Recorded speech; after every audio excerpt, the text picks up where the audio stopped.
코로나 사태도 불구하고 지수가 급등하고 있습니다. 실물 경제는 굉장히 힘든데 이렇게 주식시장이 크게 반등하는 것을 보고요. 굉장히 당혹스러워할 수 있는데요. 이렇게 지수가 급등한 어떤 네 가지 원인에 대해서 제가 한번 말씀드려 보도록 하겠습니다. 우리가 투자를 할 때 전체적인 큰 흐름을 보게 되면 훨씬 더 투자가 쉬워질 수 있습니다. 그래서 저는 앞으로 계속 여러분들에게 아주 큰 그림을 잘 그려드리도록 노력을 하겠습니다. 가장 큰 그림은요, 첫 번째는요, 기축통화가 굉장히 중요합니다. 왜냐하면 화폐 기축통화가 어떤 가치를 유지해야지만이 전체적인 전 세계 글로벌 경기가 유지될 수 있는 거죠. 기축통화의 힘이 더 강화되면 강화될수록 전체적인 경제적 기반은 더 강화된다고 볼 수 있는데요. 최근에 코로나 사태에 미국이 3조 달러나 양적 완화 정책을 썼습니다. 그럼에도 불구하고 달러에 대한 수요는 줄어들지 않고요. 오히려 금값이 하락하고 달러가 더 올라가는 기이한 현상이 벌어졌는데요. 그만큼 어떤 미국의 기축통화 힘이 강화됐습니다. 많은 요인이 있겠지만 조금 더 구체적으로 살펴보면 코로나 사태 때문에 오히려 미국의 시가총액 상위 종목들이죠. 예를 들어서 아마존이라든지 마이크로소프트 그리고 구글 같은 경우에는요. 오히려 비대면으로 사업에 더 강화되는 모습을 보여주고 있는데요. 거기에다가 최근에 앨런 머스크가 스페이스 X를 통해서 우주선을 사람을 태우고 우주 정거장에 도킹까지 한 상황이죠. 우주선 같은 경우에는요, 사실은 로켓의 집약체죠. 우리가 상식적으로 생각을 할 때 우주선을 날릴 수 있을 정도면 대대적으로 미국의 어떤 힘과 그다음에 군사력을 과시한 것으로도 볼 수 있다, 이렇게 생각할 수 있습니다. 그런 이유로 기축통화는 더욱더 강화되어 있는 상황이기 때문에 미국 증시도 상승하고 있고요. 그 다음에 또 우리나라 증시도 크게 반등할 수 있는 어떤 기초적인 여력이 되는 것 같습니다. 우리나라는 어떻게 이렇게 빠르게 반등하느냐?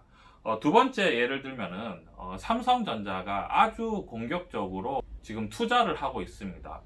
최근에 평택에 8조 원 규모의 낸드 플래시 반도체 공장을 또 증설하겠다고 발표를 했는데요.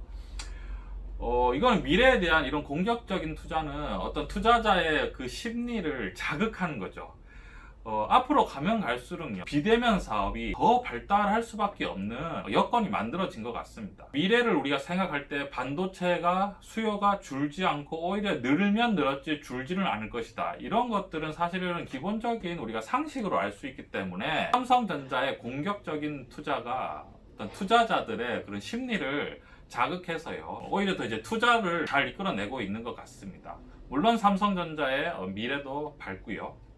세 번째는요, 또 굉장히 긍정적인 소식인데요. 조선업이 기사회생했죠. 최근에 계속해서 고전을 면치 못했습니다. 삼성중공업 같은 경우에는요, 작년에 영업이익이 적자가 6천억이나 나고요. 그 전에도 계속 적자가 났었죠.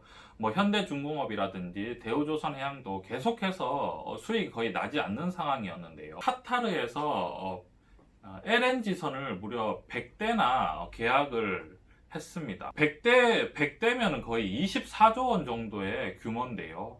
24조 정도의 규모면은 넉넉 잡아 3년 정도는 충분히 조선업이 버틸 수 있다라는 어떤 그런 기대감이 생기는 거죠. 그 큰 배를 만들기 위해서는 당연히 어마어마한 인력과 어떤 재료가 투입이 되는데요. 조선업이 기사회생함으로써 철강 산업도 오늘 보면 반등하고 있는 모습을 보이고 있습니다. 그래서 우리가 조선업이 지금 기사회생한 게 우리나라 증시에는 굉장히 긍정적이다 라고 말할 수 있겠고요. 그 다음에 네 번째는 바로 은행의 안심입니다. 은행의 안심이 무엇이냐면요, 은행은 조선업 때문에 굉장히 항상 긴장하고 있었을 거예요. 왜냐하면 저렇게 큰 회사가 대규모 적자를 내고 있고 수익을 못 내고 있으니까요. 여러분, 은행에서 우리나라 이제 대형 조선 3사 현대중공업, 삼성중공업 그리고 대우조선해양에 아마 대출해 준 돈이 적지 않을 겁니다.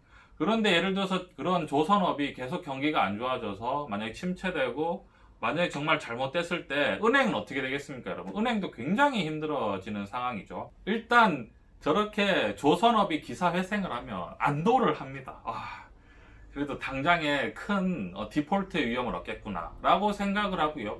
디폴트의 위험이 굉장히 감소가 되면서 올해 연말에도 배당은 받을 수 있겠다. 투자자들이 기본적으로 다 그런 생각을 하고 있는 거죠. 그렇기 때문에 오늘 보면요, 신한지주나 KB금융 그리고 뭐 우리금융지주 같은 경우에 기업은행도 그렇고 완전 급등을 하고 있는 상황이죠. 이렇게 급등하는 이유는 뭐냐면 조선업이 어느 정도 이제 기사회생을 하면서 전체적으로 디폴트의 위험이 많이 낮아졌다고 아마 대부분 투자자들이 생각을 할 겁니다.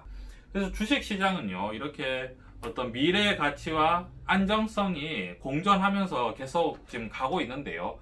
미래에 대한 기대감은 삼성전자의 공격적인 투자, 그리고 안정성은 조선업의 기사회생으로 인해서 우리나라 증시가 어느 정도 안정되는 모습을 보이고 있고요. 단순한 V자 반등이 아니라 받쳐주는, 뒷받침되는 반등이라고 생각을 합니다. 이러한 점 여러분 잘 참고해 주시고요. 앞으로의 대응 전략이라든지 투자 방법은 계속해서 방송을 할 수 있도록 하겠습니다.